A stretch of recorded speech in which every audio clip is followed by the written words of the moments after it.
Carlos Yulo at Chloe San Jose kaloka like it's showtime September 2, 2024. Nagulat ang mga netizen nang ipakita sa noontime show na, It's Showtime, ang mga kalok-alike ng magkasintahang Carlos Yulo at Chloe San Jose para sa muling pagbabalik ng segment na, Kalok-alike. Sa oras ng paglabas ni Carlos Yulo ng Marikina City, nakilala sa pangalang Andres. Agad na pamusok ang kasiyahan sa mga manonood dahil kitang-kita ang pagkakahawig nito kay Kaloy. Hindi lamang pisikal na anyo ang naging kapansin-pansin, kundi pati na rin ang kanyang mga routine sa gymnastics na tila eksaktong kopya ng mga ginagawa ni Kaloy. Lahat ng detalye mula sa taas at pangangatawan ay nahulog sa punto ng pagkakahawig. Isang malaking pagsabik ang nadama ng madlang people nang matapos ang performance ni Andres.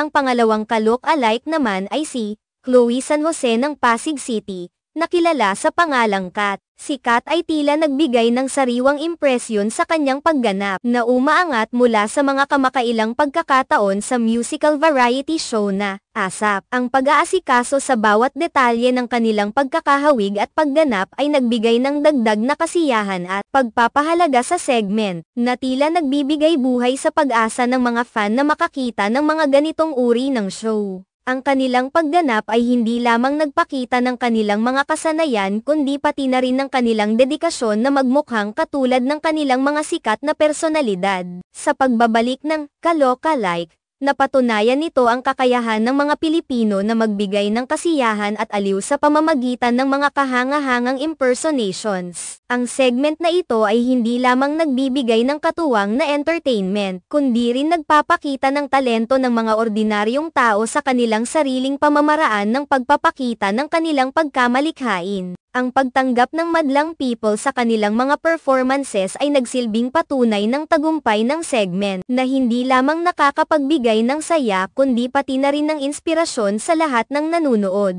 Ang kanilang pagtangkilik sa Kalok-alike ay nagpapakita ng pagmamahal ng mga Pilipino sa kanilang kultura at sa mga show na nagbibigay ng kasiyahan sa bawat isa.